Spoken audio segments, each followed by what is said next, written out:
Bonjour, bienvenue sur votre émission 4 sur table. Les assises de la Convention nationale de l'Union fait la nation les 30 et 31 janvier dernier ne finissent plus de nourrir le débat politique. Si pour les uns, c'est une belle option prise pour la victoire aux élections présidentielles de 2011, pour les autres, c'est un complot contre l'unité nationale. Les critiques les plus acerbes proviennent de la mouvance présidentielle. Les dernières en date émanent du groupe Convergence 2011 qui a donné cette semaine sur le sujet une conférence de presse.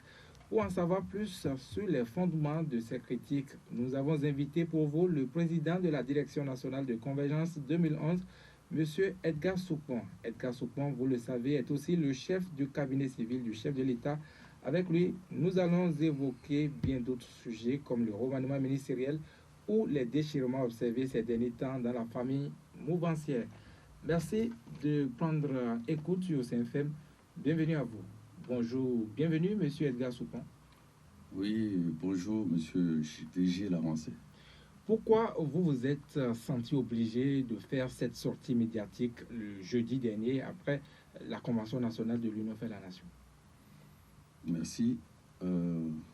Convergence pour la continuité du changement et l'émergence du Bénin en 2011, dénommée Convergence 2011, a fait cette sortie le jeudi à l'occasion d'une conférence de presse pour donner son point de vue, ses impressions sur l'Assemblée générale constitutive de l'Union fait la nation.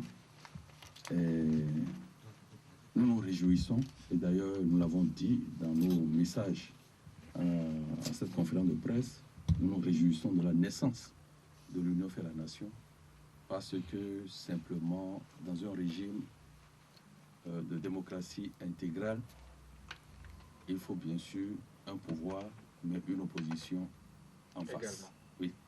Oui. Mais depuis 3 ans et demi, à l'avènement donc du régime Yahi-Boni, nous avons assisté à une opposition qui ne dit pas son nom, où tout le monde donc poursuivant des intérêts veut être avec le pouvoir, et on nous a souvent dit, et je crois que vous devez en savoir aussi, opposition non déclarée. Comme vous le dites, c'est la famille consacrée à la mouvance. Voilà, opposition non déclarée, opposition non déclarée. Donc c'est une bonne chose qu'aujourd'hui, le Bénin, son pouvoir a en face de lui une opposition déclarée, organisée. Et donc, nous sommes intervenus le jeudi à travers une conférence de presse pour saluer la naissance de l'Union fait la nation, mais également pour manifester nos inquiétudes. Oui, en fait, de critiques, on peut l'accepter, mais surtout manifester nos inquiétudes. Inquiétudes sur quel point exactement? Il y a des inquiétudes sur même le fondement de l'Union fait la nation, ses objectifs. Et je vais donc donner quelques exemples.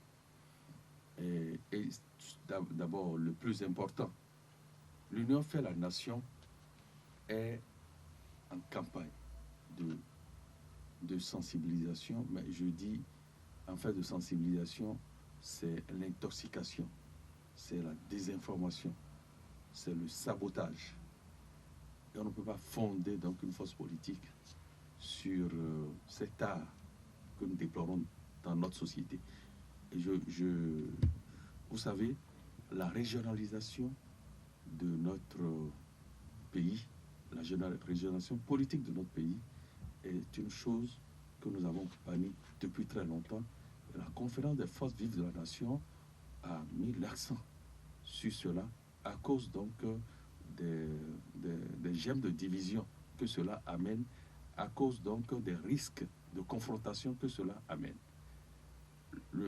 Les ténors de l'Union fait la nation ont souvent dit, et aujourd'hui ils ne se voilent plus pour le dire, ils le disent officiellement, et ils organisent des campagnes autour d'informations autour que le pouvoir doit venir. Ils disent quoi le pouvoir, c'est ça que je suis en train de dire, le pouvoir doit venir au sud.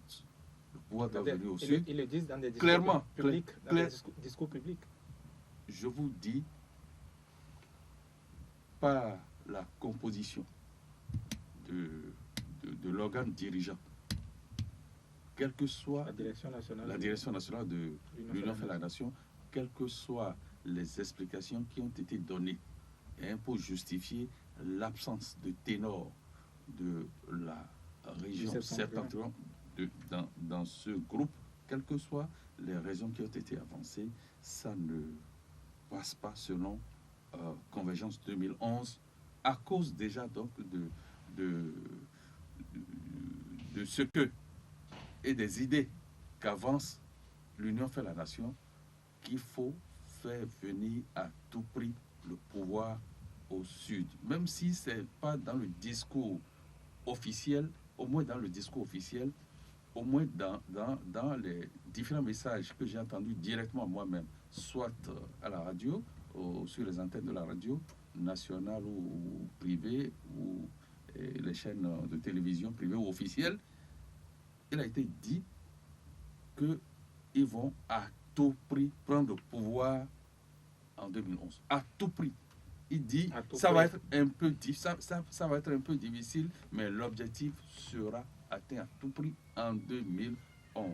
Cela évoque des choses dans vos... Oui, bien sûr, parce que mais ce qui se dit hors micro, parce que nous sommes quand même dans la société. Vous savez que Convergence est installée un peu partout dans le Sud. Si vous ne le savez pas, je vous le dis, on aura l'occasion de revenir dessus. Mais nos militants nous informent qu'il y a cette campagne d'information qui dit mais le pouvoir est assez resté dans le Nord et que le Sud est la partie majoritaire et que et on compte le nombre d'années, le nombre de présidents du Nord, le nombre d'années et tout ça, et on dit que c'est trop, qu'il faut, et ça gagne, ça prépare un peu nos frères, nos compatriotes du Sud à la révolte. Ça les prépare à la révolte. C'est-à-dire, on dit, c'est assez, il faut que le pouvoir descende. C'est les thèmes consacrés. Il faut que ça descende au Sud, que c'est assez. Et on met l'accent sur... on est même allé jusqu'à dire que c'est le président lui-même qui a tenu un discours dans le Nord et qui a un discours régionaliste dans le Nord et que trop c'est trop, il faut que le pouvoir vienne au Sud. Nécessairement. Bon, alors, nécessairement, par quel moyen? Dans un régime de démocratie comme le nôtre, dans un pays de démocratie comme le nôtre, il faut présenter simplement des candidats et des candidats valables. Et laisser le peuple trancher. Nous avons dénoncé ça de façon très claire, avec des exemples très précis lors de la conférence de presse, pour dire que c'est mauvais de bâtir donc une force politique sur ces idées. C'est des idées belliqueuses. Oui, mais les leaders de l'Union fait la nation sont montés au créneau, ont balayé ces critiques que vous formulez contre eux.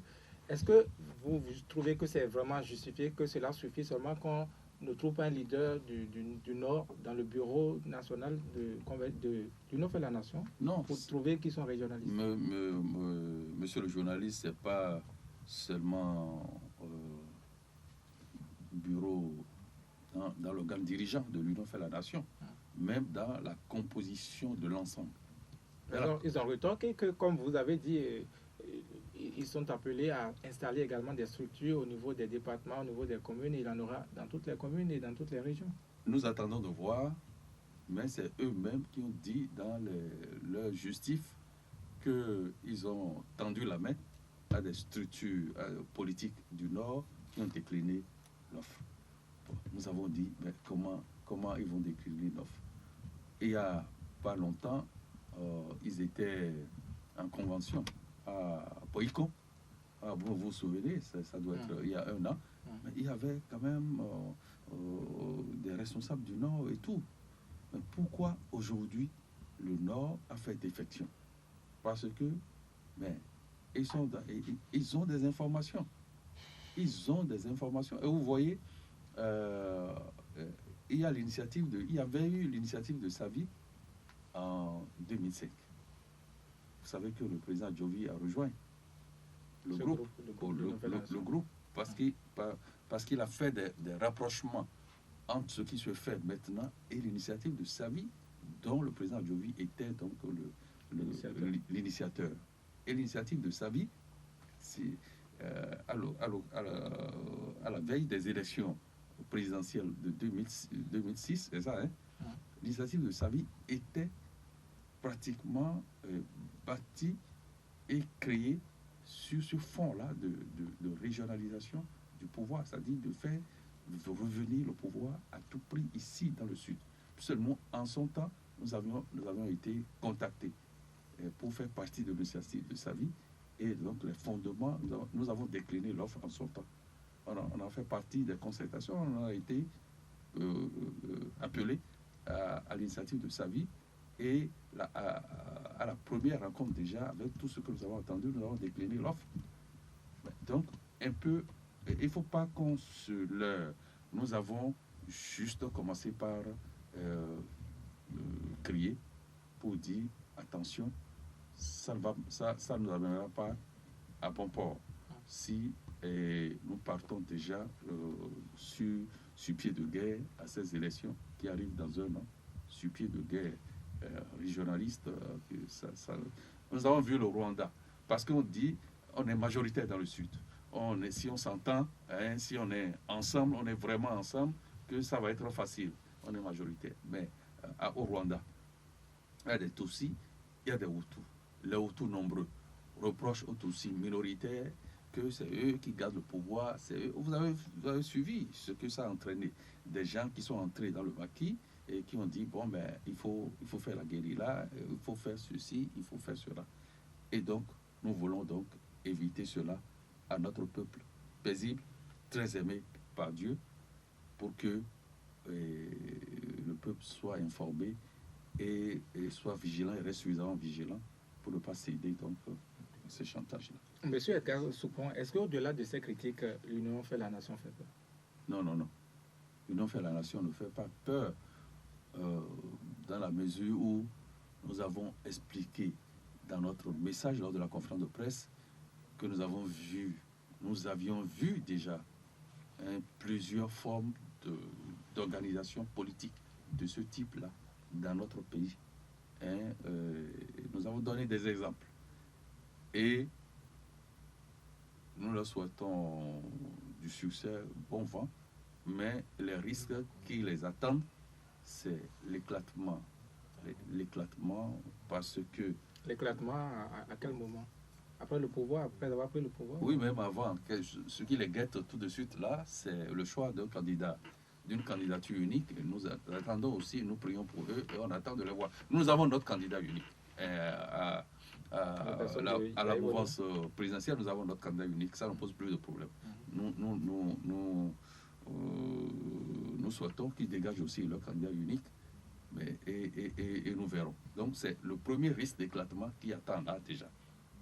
Après, s'il passe vraiment ce cap, on verra le reste. Je n'anticipe pas sur le reste, mais on verra le reste. Mais je dis, l'Union fait la nation ne nous fait pas peur, au contraire, ça nous ragaillardit et ça nous conforte, nous, dans notre organisation, parce que nous savons à peu près les forces et les faiblesses de cette union fait la nation par ses leaders. Mais ce n'est pas des responsables qui sont de nouvelles têtes pour les Béninois et moins pour nous autres forces politiques organisées de la mouvance présidentielle. Ce n'est pas de nouvelles têtes, on les connaît. On connaît ceux dont ils sont capables, ceux dont ils ne seront pas capables, on connaît. Et quand on connaît, ils ne sont pas ennemis. Ils ne sont pas ennemis, mais quand on connaît la force qui est devant soi, on sait comment se préparer pour faire chose. Donc ça ne fait pas peur. Oui, mais par simple logique arithmétique, ils sont quand même majoritaires quand on prend les derniers résultats des présidentielles. Et ça devait faire frémir, non? Non. je dis, c'est pas vrai ce que vous dites, parce que la politique n'est pas arithmétique. Hein? La politique, c'est pas, on n'additionne pas pour dire, bon, on fait 1 plus 2 plus 5 que juste à poser ou bien ensemble, ça fait plus fort que l'autre. Non. Il y a des, disons, des facteurs qu'on ne maîtrise pas et il y a des informations qu'on ne maîtrise pas en politique, n'est-ce pas? Donc, nous ne pouvons pas additionner simplement pour dire arithmétiquement, ça fait plus fort. Et je dis, nous sommes d'autant plus sûrs de ce que nous disons parce que aujourd'hui, Yahi Boni et toutes les forces qui composent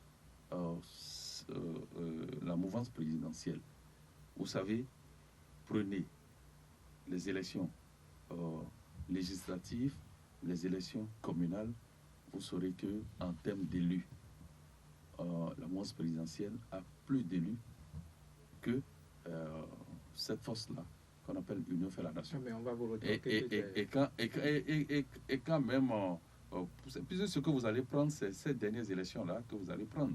Vous allez prendre les élections communales et quand vous additionnez les voix de la mouvance présidentielle et les voix de l'opposition, vous verrez quand même que la mouvance arrive la mouvance dépasse. Et quand on fait les additions, quand on fait arithmétiquement, comme vous le dites là, on a plus de voix en termes de suffrage exprimé que donc les autres. Je n'ai pas les statistiques, mais en son temps, il a été démontré que... et aujourd'hui, vous constatez que là où les rares communes où l'élection est en train d'être reprise, l'élection des conseillers est en train d'être reprise, mais, la mouvance reprend. Vous avez vu Ouida, vous avez vu Promisérité et autres. Bon, ça, des gens aussi criaient à la faute, donc c'est pas qui a triché. Non, laissez tomber. Ça, on ne peut même pas entrer dans ces choses-là. Nous prenons les résultats officiels qu'on communique, qu'on nous donne. Bon, voilà. Au cours de votre conférence de presse, vous avez également dénoncé le pardon de Humbedi Assoglo. Est-ce que vous revenez, vous, de dénoncer le pardon de Humbedi? Oui, en tant que citoyen même. Je ne parle même, en ce moment, nous ne parlions pas en tant que force politique. Hein? Cet aspect du pardon que nous avons abordé, ce n'est pas en tant que force politique que nous avons parlé, donc nous sommes revenus sur le pardon. C'est encore des citoyens béninois. Nous avons dit que c'est de l'égoïsme que d'aller voir le président Nicéphore Songlo pour demander pardon. C'est plutôt à tout le peuple béninois qui devrait demander pardon. Parce que c'est tout le peuple béninois, ou dans sa majorité, qui était choqué. Par ce repère. Le pardon est déjà mérité. Vous croyez qu'il devrait effectivement demander pardon? Il devrait demander pardon. Il devrait demander pardon plutôt à la nation ou à la majorité de ce peuple qu'il a choqué. Le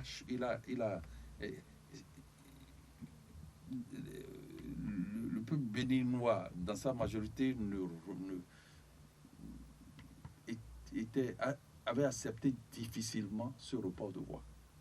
Hein, ce report de voix, ça fait mal. Pas ce qui se faisait, pas le fait.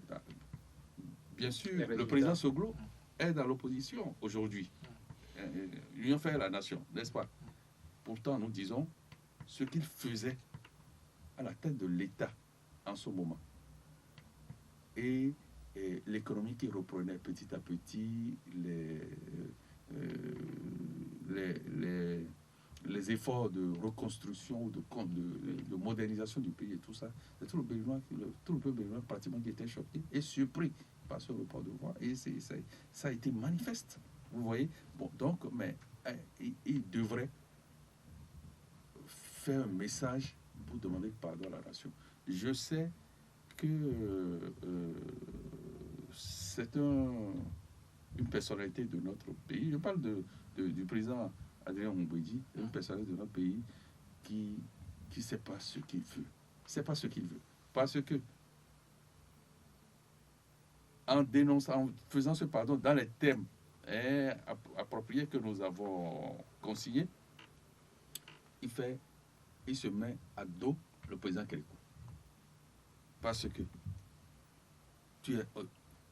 il est allé librement vers le président Kérékou.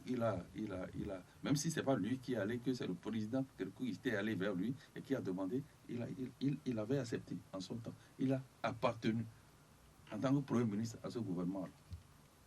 Aujourd'hui, en demandant ce pardon, il veut dire, il reconnaît qu'il a mal fait, il reconnaît que il a fait perdre le pays. En ce moment-là, il a fait perdre le pays. En 1996, il a fait perdre le pays. Et alors, il se met à dos. Parce que lui, c'est prendre le pouvoir à tout prix. C'est-à-dire gagner les élections présidentielles à tout prix, qui le fait aller dans tous les sens. Demander pardon, aller ici, se faire petit. Mais je dis, c'est mal fait. Il aurait adressé un message à la nation et demandé pardon au peuple béninois et faire allusion dans son pardon au président Soglo que vraiment ça n'allait choquer personne. Nous avons dénoncé ça pour dire c'est mal placé ce pardon-là, c'est tout. La LEPI consensuelle telle que voulue par l'opposition actuellement, vous ne l'entendez pas non plus de cette oreille? Mais est-ce que c'est non seulement? Il n'y a que les responsables de l'Union fait la nation qui parlent de consensus. Mais vous, en dehors de ces leaders-là, vous n'allez entendre nulle part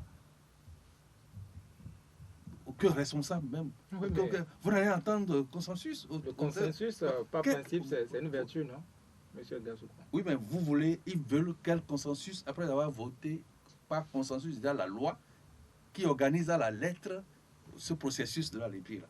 Ils veulent quel consensus? Mais ça dit, monsieur le journaliste, voyons les faits objectivement. Analysons, nous sommes des intellectuels. Ne politisons pas tout. Hein? Cette loi, c'est elle qui a organisé tout ce à quoi nous assistons maintenant. CPS, Mirina, tout ce que... l'EPI, Mirina, tout. Même la désignation des responsables qui vont conduire ces opérations. C'est la loi qui l'organise. Et c'est une loi qui a été votée à l'unanimité. Allez encore voir, allez interroger encore cette histoire récente, ces archives. Allez interroger. Cette loi a été votée à l'unanimité. Ça veut dire quoi? Il veut de la LEPI, le gouvernement veut de la LEPI, l'exécutif veut, et l'Assemblée nationale veut de la LEPI. Hein? Voilà ce que ça veut dire. Mais on dit, maintenant que c'est voté, vous êtes d'accord, vous avez voté, on met en application. Et pour mettre en application, on suit la structure qu'on appelle CPS est en elle-même déjà le consensus. Parce que ça regroupe toutes les entités politiques, que ce soit de l'opposition ou de la mouvance présidente, toutes les entités, du sommet jusqu'à la base. Et quand vous allez voir, c'est comme ça. Vous allez voir au niveau national de cette structure, vous allez voir au niveau départemental, communal, tout ça, vous allez voir ensemble opposition et mouvance présidentielle. Mais c'est ça. L'autre, la deuxième structure qui est technique, mais l'autre est politique et à respecter. Mais c'est Epiphan Quenot qui dirige cette structure-là. Mais il n'est plus de la RB, puisqu'il n'a pas fait encore sa démission ou une déclaration pour dire qu'il rejoint la mouvance présidentielle. Bon, alors, le consensus, c'est où? C'est-à-dire, on laisse... La question que nous posons, peut-être nous n'avons pas la science, mais on laisse la loi et on règle les choses politiquement, c'est ça? Et de quelle façon encore? Non, mais il trouve que l'application de cette loi-là, avec les résultats que ça donne aujourd'hui, ne permettent pas aux uns et aux autres d'être d'accord sur ce qui se produit. Et voilà pourquoi il faut arrêter. Non. Quand vous posez la question, monsieur le journaliste, quand vous posez la question à ces responsables de l'Union fait la nation et vous leur dites qu'est-ce que vous dénoncez au juste ou donnez des exemples clairs, précis, vous ne verrez pas d'exemple. C'est vrai, je vous dis, vous ne verrez pas d'exemple. Je le dis, ils peuvent contre-attaquer ou revenir à la charge. Mais je le dis. Ils disent par exemple que le calendrier n'est pas respecté. Juste là, on a retouché, réaménagé, mais on n'y arrive toujours pas. Mais si c'est juste pour le fait de calendrier, ça, c'est des formes, ça. Là, le 9e membre de la Myrina qui n'est pas encore connu jusqu'à ce jour. Oui, 9e membre de la Myrina. Est-ce que ça met est-ce que ça a des conséquences sur l'évolution donc du processus, ce 9e membre-là? Qu'est-ce que c'est-il?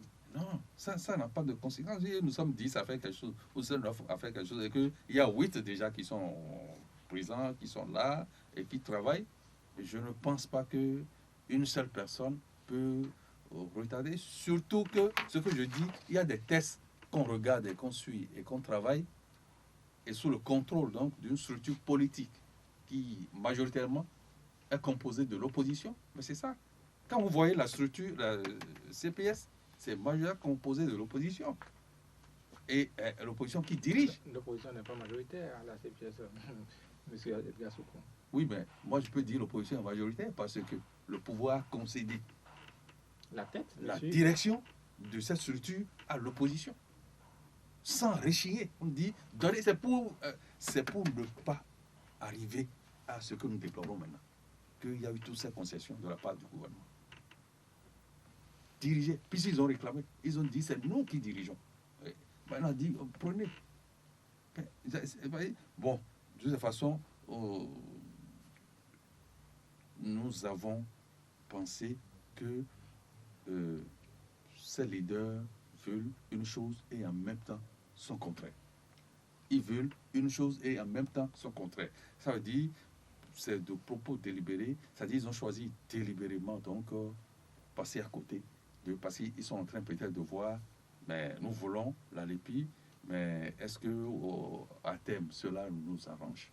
Le chef de l'État a cédé tout de même à ce principe de consensus en appelant bientôt à un dialogue pour réfléchir sur ce qui ne va pas au niveau de la LEPI. L'initiative est commencer par donner le fruit. Pas maintenant, mais ça veut dire que vous personnellement, vous n'étiez même pas d'accord avec le chef de l'État. Vous savez, on peut ne pas être d'accord avec le chef de l'État. Oui, oui. On peut ne pas être d'accord avec le chef de l'État. Nous sommes une force politique. Nous, là, nous sommes une force politique. Et en tant que force politique, nous pouvons dire, parfois nous voulons aller, comme on le dit, comme ça. C'est le chef de l'État qui dit jamais, il faut pas choquer, il faut pas faire ci. Mais, et c'est ça qui nous amène à ces abus-là. Je le dis officiellement et publiquement sur vos antennes. C'est ça qui nous amène à ces abus. Moi, je serai le président Yaïboni. Nous sommes en démocratie et je suis élu. Et pendant le mandat quinquennal, c'est moi qui réponds, c'est moi qui suis là.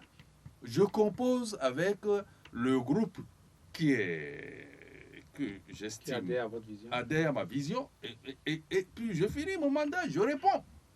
Mais le fait de vouloir les avoir coûte que coûte avec lui pour l'apaisement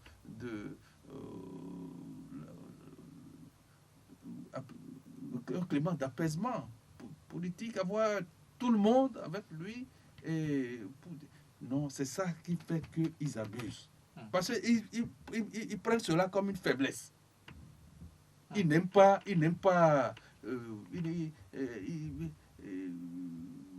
l'injustice, ils n'aiment pas s'il veut que tout le monde soit avec lui, dedans, avec le pouvoir. Le pouvoir, c'est tout le monde, c'est pour tout le monde. C'est pas lui, le pouvoir, c'est tout le monde. Donc il faut que tout le monde soit là. Et parce que tout le monde doit être là, il cède. Le président cède. Le président cède. Il dit venez.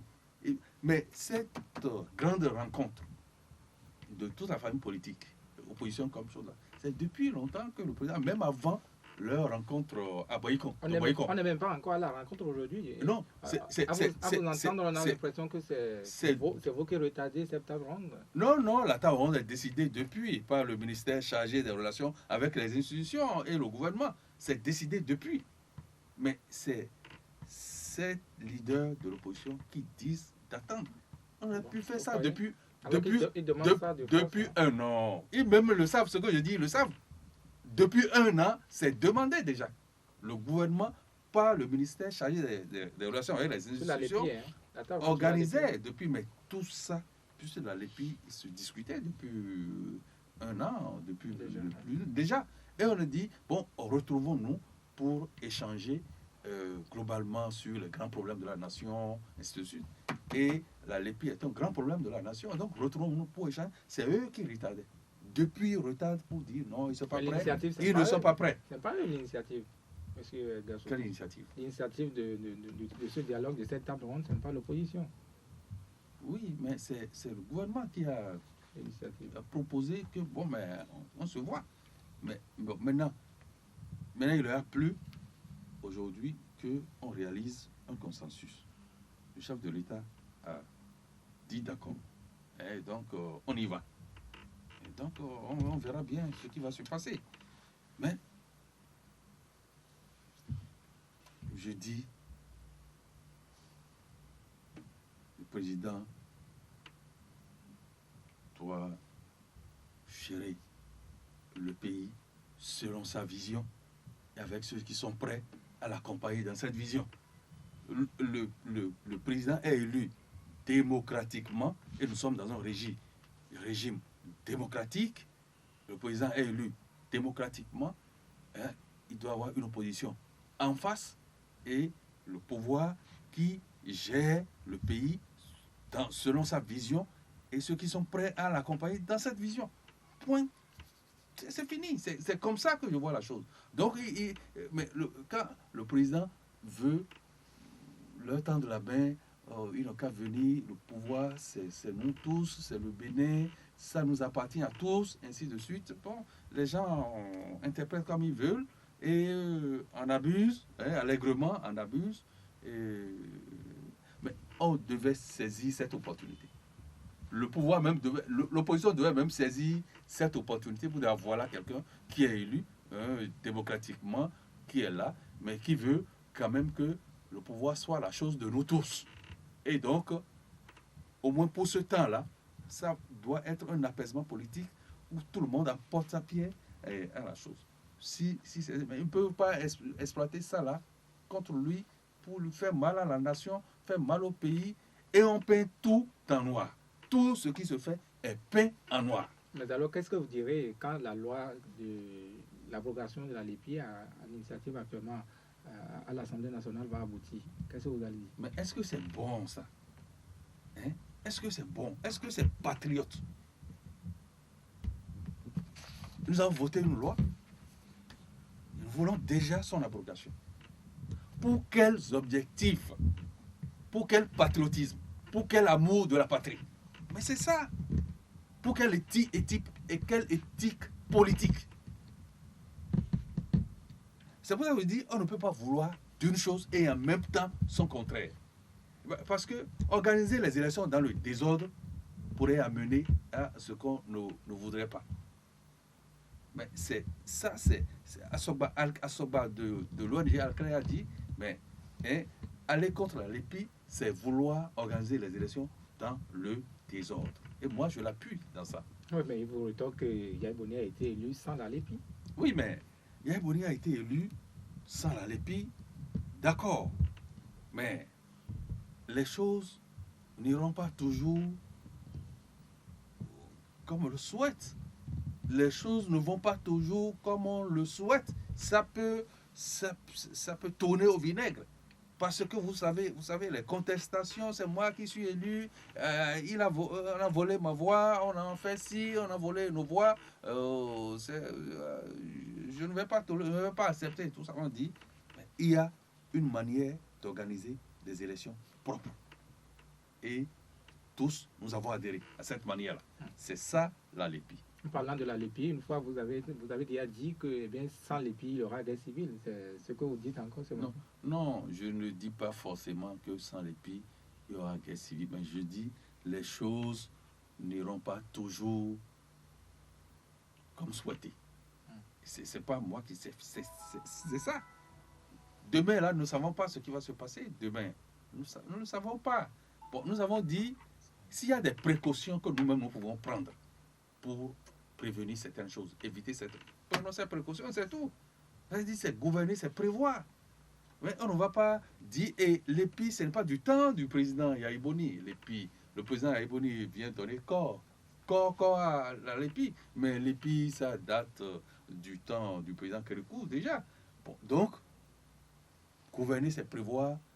Est-ce qu'on ne peut pas éviter ces contestations, ces problèmes qui pourraient amener à des choses qu'on ne maîtriserait pas après? Donc, prévenons un peu. C'est ça, là, l'EPI. Et tout le monde dit, eux-mêmes, ils disent qu'ils sont d'accord. Vous savez. Bon, ben, s'ils sont d'accord, ils veulent que ça se fasse comment? Bon, mais Dieu est avec nous. Quelle que soit la formule qui sera retenue pour ces élections qui arrivent, je prie que ça se passe bien. L'Union fait la nation formule beaucoup de critiques contre la gestion du président Yahya Boni. Mais vous, Edgar Soukron, qu'est-ce que vous trouvez de fondé dans toutes ces critiques? Non, même si vous critiquez de cette façon-là, les gens ne reconnaîtront rien de fondé. Oui. La manière dont on critique là, moi, je ne peux reconnaître rien de fondé. Le fait de... Oui, mais suivons un peu. Rien de ce qui se fait quand vous écoutez Monsieur Lazare Sakoto, vous écoutez individuellement quand ces personnalités de l'opposition prennent la parole ou par la faveur d'une émission, rien de ce qui se fait. Là, l'autre, il y a une manière, il y a un comportement pour que l'autre vous accorde un peu de crédit et veuille bien vous écouter et faire chose. Mais c'est bien que au finish, on se dit, mais est-ce qu'ils sont sérieux en lui disant, ou bien c'est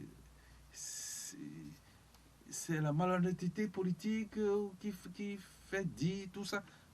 Rien de ce qui se fait à l'ère du changement n'est bon, n'est apprécié, n'est bon.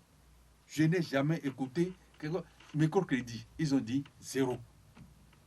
Échangeurs, ils ont dit 0. Et je sais quoi, ils voient tout comme noir et essentiellement noir. Mais je dis, quand vous posez le problème comme ça, on vous accordera aucun crédit. Et le peuple noir est mûr et il voit. Et donc moi je dis, rien de ce qu'ils disent n'est fondé. Tout ce qui est fondé, ce qui peut être fondé, est que le président Yahya Boni est trop sociable. Trop. Ça ne le dit pas. C'est tout ce qui est fondé. Ça dit, non, ils le reconnaissent, c'est pour ça qu'ils envoient tout le monde. Ils envoient tout le monde où? Ah, donc vous ne voyez pas. Moi, donc vous n'entendez pas, vous ne voyez pas. Non, moi je pose les questions. Oui, mais je te dis que il l'appelle Papa Noël. Ah bon. Oui. Je vous dis, nous, on a des gens dans l'administration. Politiquement, on a des militants qui sont de grands cadres, qui sont dans l'administration, qui sont partout à l'université. On en a parmi les professeurs qui grèvent aujourd'hui. On en a partout. Et ils le disent, Papa Noël. Alors, vous êtes allé chercher votre cadeau. Vous êtes allé chercher votre cadeau. Mais c'est quel cadeau? Oh, mettez-vous un peu en mouvement là. Ben, il va donner. Mettez-vous en mouvement, il faut aller chercher. Il faut aller chercher. Et c'est ça qui fait chose là maintenant. Ce n'est pas un caractère qu'il faut dénoncer aussi du chef de l'État, s'il est appelé à être forcément trop bon. Oui, mais c'est quelqu'un qui, avant de devenir chef d'État ou un responsable, vous avez votre nature. Oui, mais vous avez votre nature. C'est quelqu'un qui... C'est quelqu'un qui a horreur. Moi, je vous dis, on a, pendant la campagne pour les élections présidentielles de 2006, pré-campagne et autres. Partout on est allé et qui voit les cases, les taudis, ce que les gens habitent et tout ça, il va dans la maison. C'est quelqu'un qui devient du coup malheureux. Quand il voit des écoles, on bouge, il voit des écoles où les gens sont sous des tentes et autres, il devient malheureux. Mais il dit, chez moi, mon pays, dans mon pays, le Bénin, et donc, c'est quelqu'un qui s'apitoie trop sur la situation des autres. Bon, donc, il veut arranger. Il veut arranger. Mais quand on a un président comme ça, on doit l'aider plutôt que à susciter de partout. Oui, mais est-ce que le président également ne devait pas aligner ça aux normes? Par exemple, quand le chef de l'État, je donne un exemple, doit donner 3 milliards et voit que les gens sont un peu trop nombreux et dit je complète encore 3 milliards, c'est pas carrément marcher sur les normes. Oui, marcher sur les normes, mais il est chef, on doit l'aider. On doit l'aider. On doit l'aider, mais je ne dénonce personne. Mais je me dis, est-ce que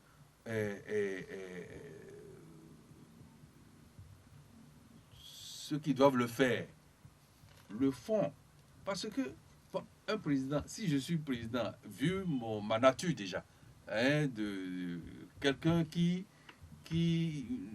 n'aime pas l'injustice, il n'entend pas que d'autres vivent très très bien et que d'autres soient... Il faut partager. Il faut une solidarité partagée, comme on le dit. Une solidarité partagée. Il faut un humanisme, une solidarité partagée. Il faut les hommes. Il faut améliorer les conditions sociales des hommes. Bon, mais quelqu'un qui a déjà comme ça que vous connaissez et qui dit, bon, mais par rapport à telle situation, il faut faire ci. Bon, mais c'est les techniciens qui doivent dire, bon, on va faire comme ça, Mais si les techniciens... Mais donc, on dit que le chef de l'État n'écoute même pas les techniciens. Il écoute. Sur la gratuité de l'enseignement, par exemple, on a estimé qu'il a décrété ça sur... Je ne dirais pas un coup de tête, mais comme ça, sans l'avoir pensé, sans avoir écouté les techniciens. Pareil pour la césarienne. Je ne pense pas. Moi, je vous le dis, je ne pense pas. Et je sais ce que je dis. Déjà, pendant la campagne, dans nos projets de société, pour la conquête du pouvoir en 2006, mais il y avait déjà tout ça. Il a déjà pensé, et moi, je suis conscient de ce que je dis. Vous savez, je n'ai pas été...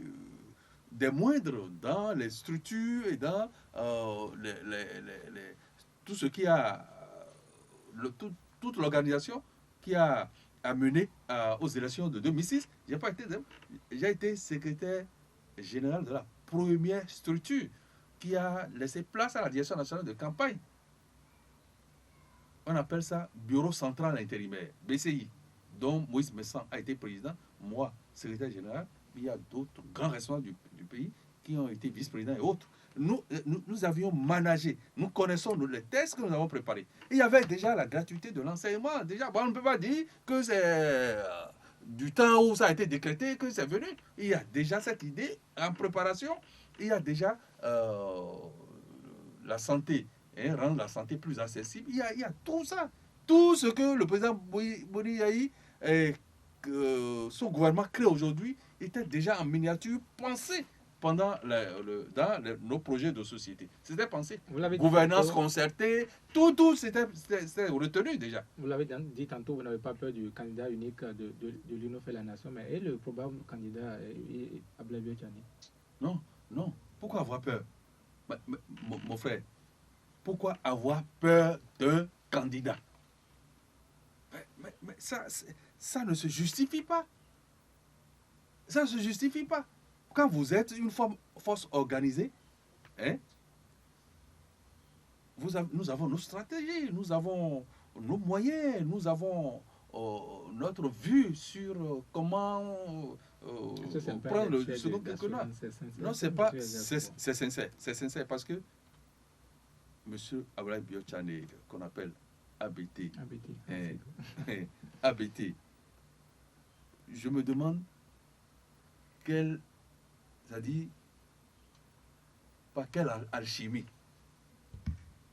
même candidat, il peut prendre, il peut battre Yaïboni. Je me demande quand les gens agitent ça, je me dis, mais moi, je ne comprends pas. Peut-être que je vois les choses autrement. Hein. Je ne vois pas. Et on ne peut pas avoir un président comme Yaïboni qui échoue en 2011. Parce que, mais, il a donné de lui-même à ce pays-là. Il s'est donné au pays. Il est volontaire. Hein, pour tout ce qu'il fait, il est volontaire, très engagé, infatigable. Il se sacrifie, il se donne. Il sait que cette mission-là, il faut que je la réussisse. Il peut faire des erreurs. Parce que il peut faire des erreurs. Il peut faire des erreurs parce que l'erreur est humaine, mais on ne peut pas être Yaïboni avoir fait tout ça et échouer en 2011. Parce que le peuple est là, le peuple, notre fondement, notre assurance, c'est le peuple béninois. Je vous le dis, vous verrez en 2011. Pourtant, je trouve que c'est Abdoulaye Biotchane qui fera le plus mal à Biotchane, Abdoulaye Biotchane qui fera le plus mal à Yaïboni, et c'est finalement l'Union fait la nation qui va récolter les fruits. Non, vous croyez que le Nord est si bête? Nos compatriotes du Nord, vous croyez qu'ils sont si bêtes? Abdoulaye Biotchane, ABT, devrait être candidat en 2006. Hein? Vous le saviez? Bon, de toutes les façons, nous étant au front en ce moment, le savait. On le savait. Ben, il a renoncé. Qu'est-ce qui s'est passé? Ici, au sud, il serait candidat. Au nord, qu'est-ce qui s'est passé?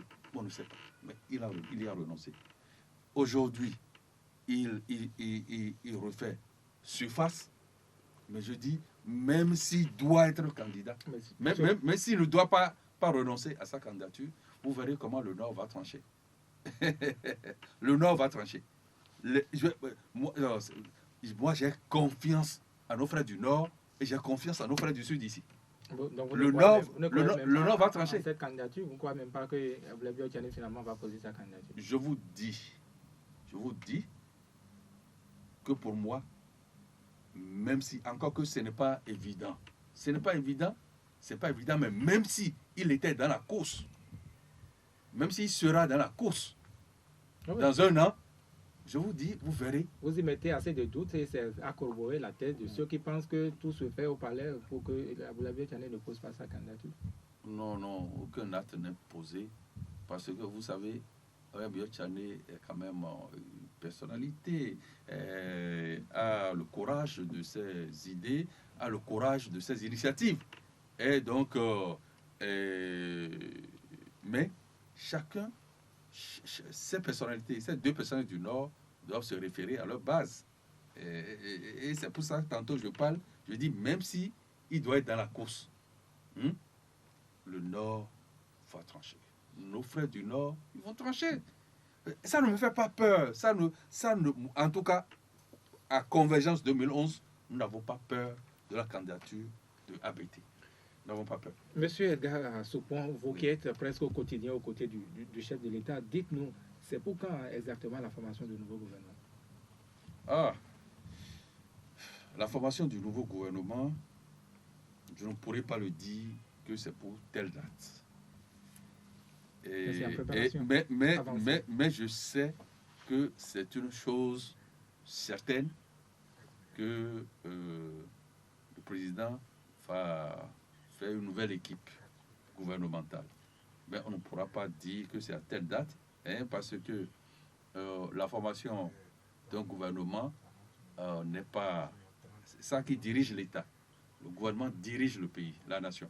Donc la formation d'un gouvernement, ce n'est pas une décision qu'on prend à la hâte, parce que si tu prends et tu passes à côté, tu récoltes les conséquences, il y a trop d'inconnus dans ce qu'on appelle formation d'un gouvernement. Alors, le chef de l'État, ne le pressons pas. Moi, quand les gens en parlent à mes côtés, je dis, mais vous n'êtes pas vous n'êtes pas le chef d'État, vous n'êtes pas président Boni. Vous ne savez pas les contours de cette affaire-là. Vous ne maîtrisez rien de cette affaire et vous vous énervez. Vous vous énervez. Moi, il y a des gens qui m'appellent. Il y a une semaine, un mercredi, j'ai eu la même chose mercredi passé et le week-end suis passé. On m'appelle. On m'appelle, on me dit, mais vous faites quoi?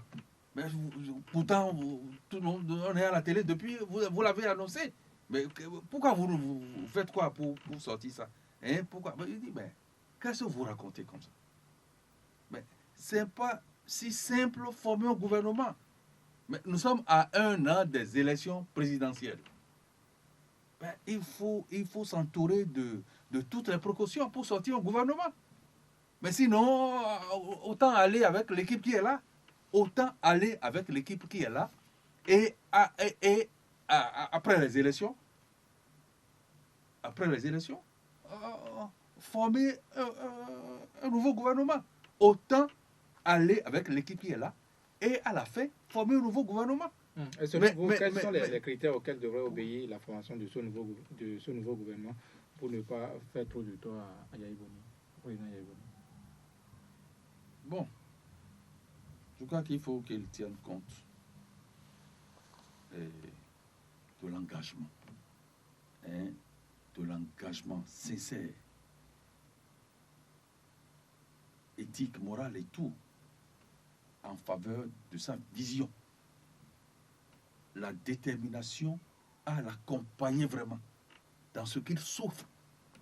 Accepter, souffrir avec lui, ne pas le laisser, ne pas être dans le gouvernement rien que pour des intérêts, pour l'honneur, et laisser le seul chef du gouvernement souffrir les réalités du peuple béninois. Laisser le seul chef du gouvernement face aux difficultés de la nation. Aux difficultés de la nation. Parce qu'il y a beaucoup qui veulent entrer dans un gouvernement pour eux-mêmes, et pour leur honneur et pour leurs intérêts. Et puis, n'est pas ne vit pas, ne sent pas comme le président les réalités pour lesquelles ils sont dans le gouvernement. Bon, si c'est ça, alors il faut l'éthique politique, l'éthique morale, l'éthique politique. Le gouvernement est politique aussi, il faut l'éthique politique. Hein, il faut avoir un minimum de choses là. C'est un gouvernement donc, pas comme les autres, c'est un gouvernement de combat. Vous n'évoquez pas cet aspect. Non, j'en arrive. C'est un gouvernement de combat. Donc, il faut que les personnalités qui vont entrer dans le prochain gouvernement maîtrisent politiquement quelque chose. Il faut qu'il soit un leader. Il faut qu'il soit un leader parce qu'on va aux élections. Il faut qu'il soit un leader, il faut que ce soit des gens, écoutez, des gens capables de rassembler, des leaders charismatiques, des gens capables de rassembler, qui ont une emprise sur les populations, qui disent, là maintenant, on se réunit demain, et que les gens les écoutent et viennent effectivement. Donc, il faut pas que des leaders politiques. Il faut aussi des personnalités qui allient la technique et le charismatique. Il faut qu'ils aient aussi... moi, je vois ce prochain gouvernement-là, des hommes politiques. Des hommes politiques. Et ceux-là s'occupent du terrain. Pour les élections. Des élections. Des hommes vraiment politiques qui maîtrisent le terrain, qui ont des militants, qui ont des choses là. Mais il faut des techniciens. Ce n'est pas un petit exercice, ce n'est pas un exercice pour le chef d'État. Vous comprenez, je veux conclure par là. Il faut des techniciens aussi.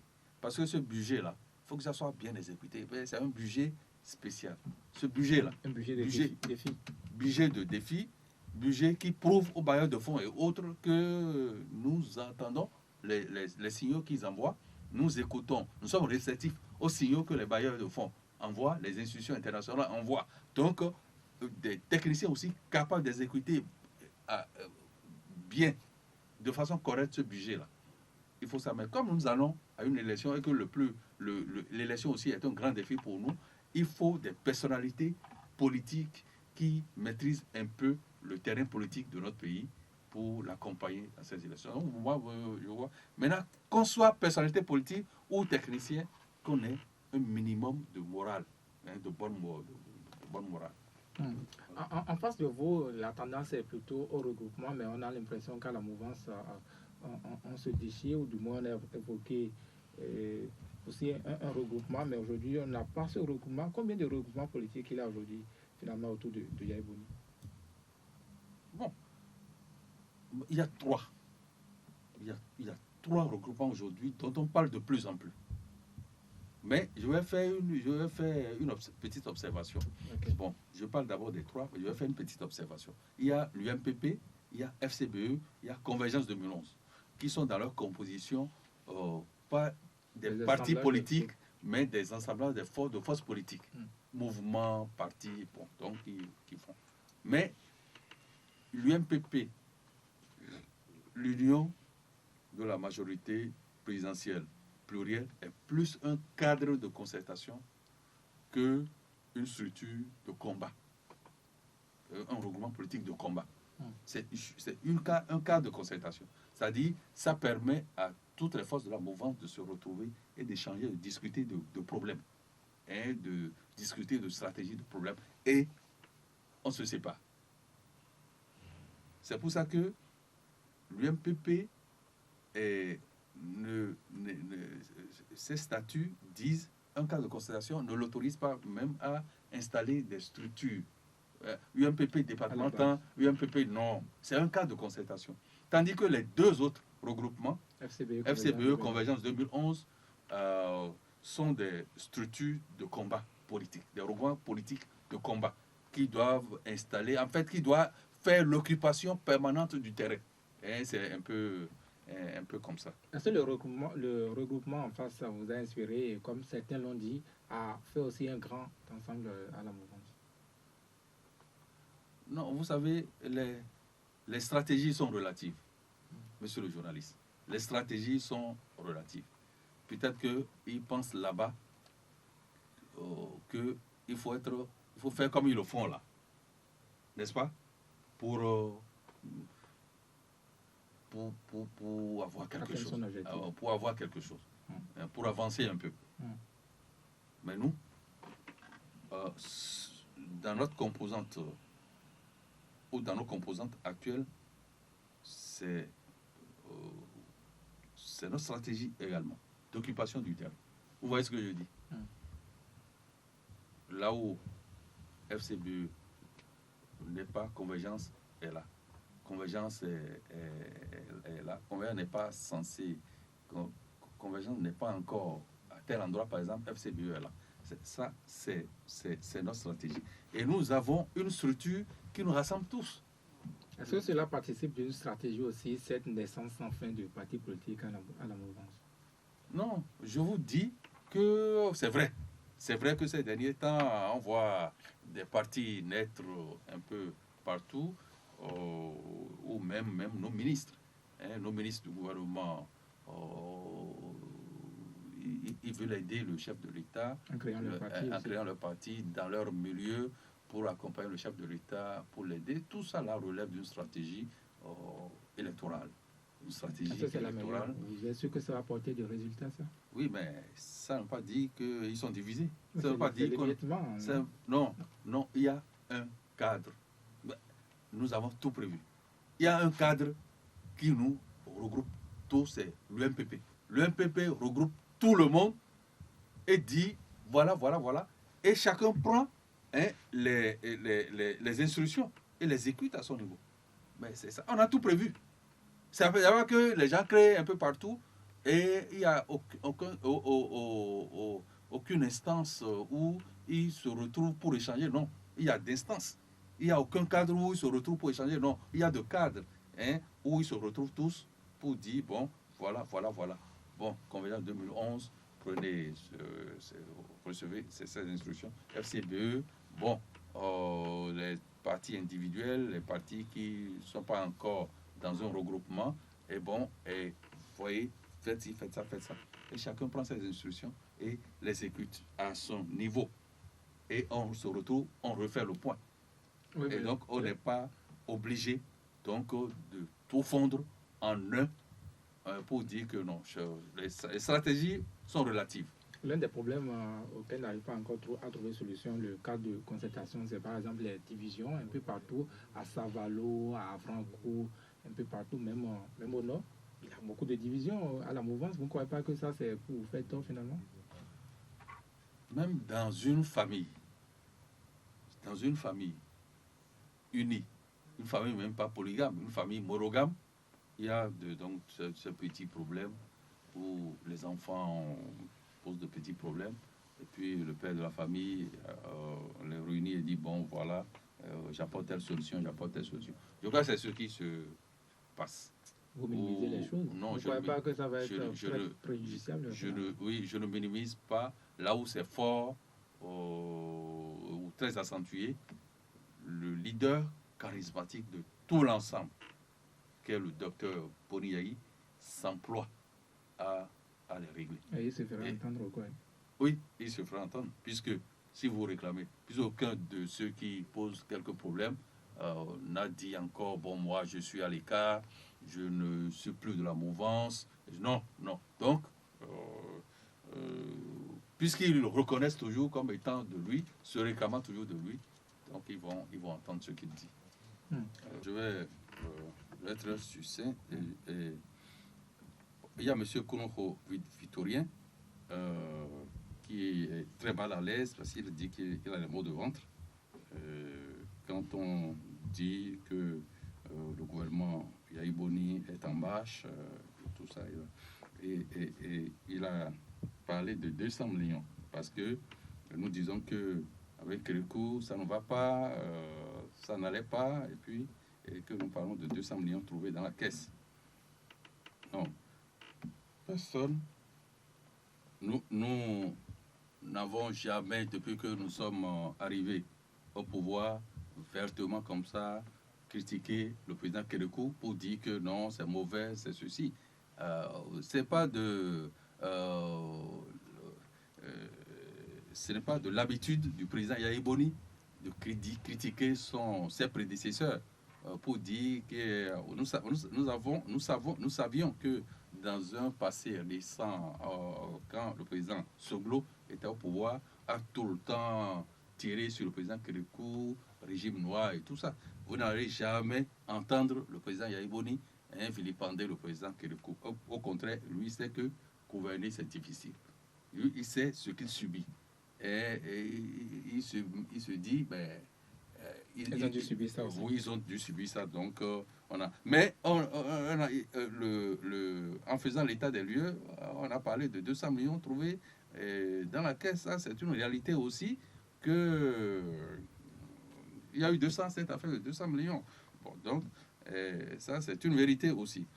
Et la mairie de Cotonou, elle dit pourquoi nous pensons que ce boulot est bon et nous voulions dans le temps lui prendre la mairie de Cotonou.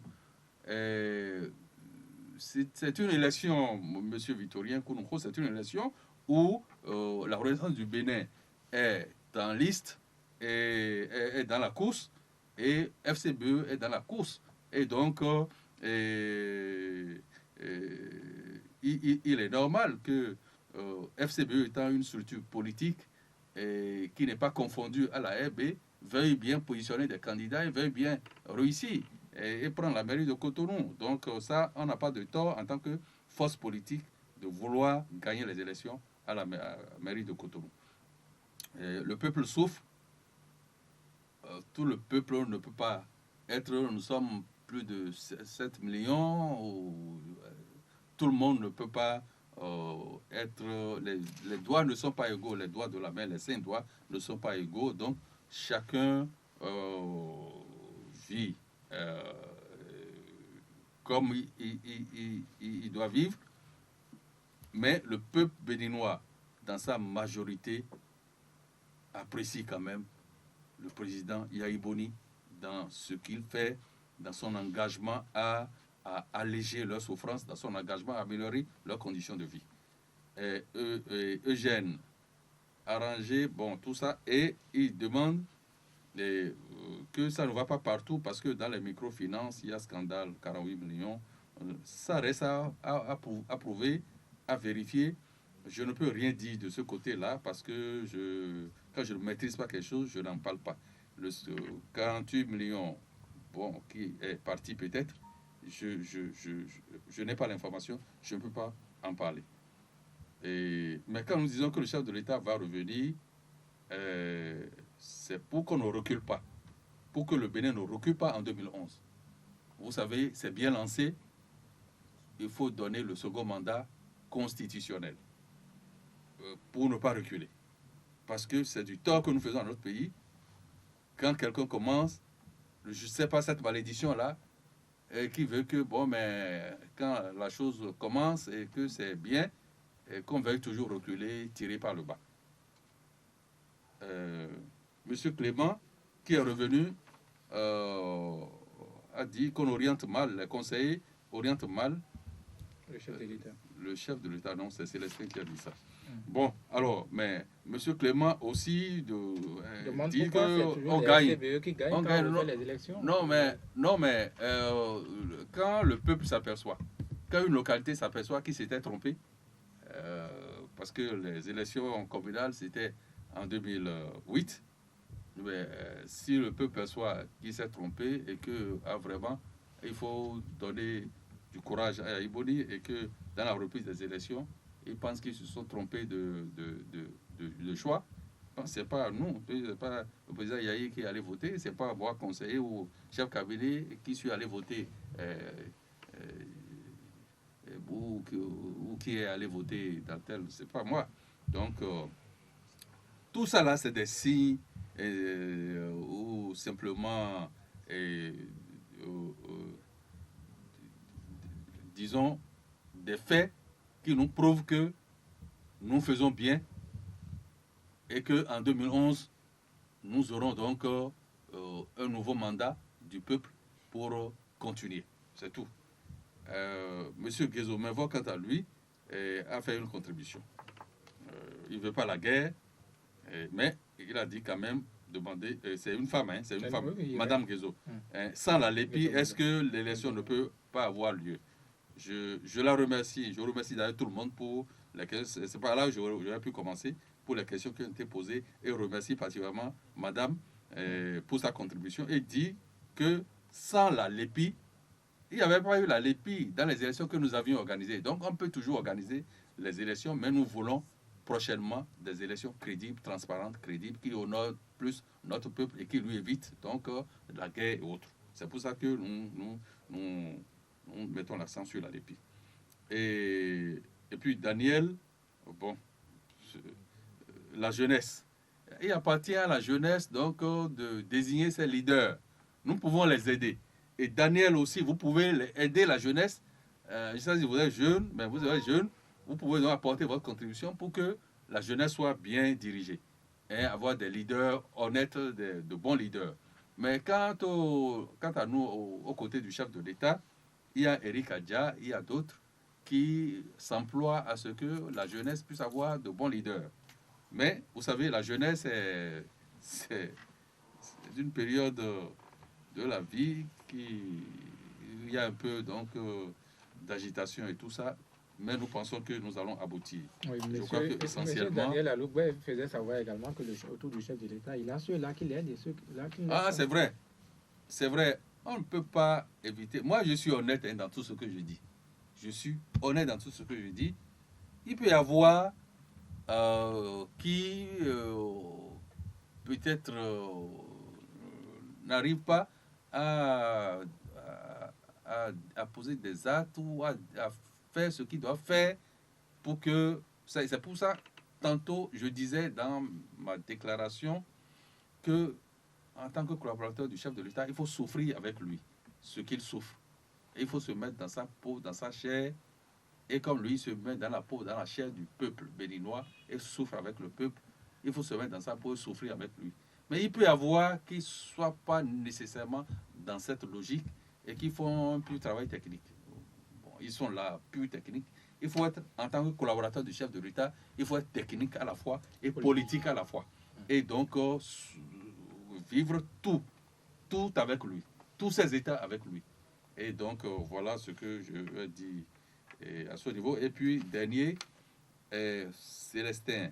Bon, c'est la même chose, hein, on oriente mal le chef de l'État. Non, on fera mieux, on fera mieux. Je ne dis pas qu'on oriente mal, mais on fera encore mieux que par le passé. Et très clair, regroupement régionaliste, il y a des guerres, ça c'est une contribution. Je vous remercie. Votre dernier mot, votre tout dernier mot. Bien, je lance un appel au chef de l'État. Je lui demande d'être serein, d'être calme et de poursuivre son combat pour le changement et l'émergence de notre Bénin. Et de ne pas se préoccuper de l'Union fait la nation, est-ce qu'ils vont me prendre... Non, de ne pas se préoccuper des informations qui accourent dans le pays et tout ça. Nous, en tant que structure politique organisée autour de lui, nous allons nous occuper de ces problèmes-là. Lui, personnellement, je lui lance un appel, comme il le fait déjà, imperturbable, de poursuivre avec courage les réformes qu'il a entreprises depuis 2006 pour changer le Bénin, pour faire émerger le Bénin. Et je lance un appel à tout le peuple béninois donc d'être disponible, de se rendre disponible à aider le chef de l'État à accomplir la mission que le Bénin lui a confiée et d'être prêt à lui renouveler son mandat parce qu'il fait bien. Ce n'est pas mauvais encore pour dire qu'on va changer.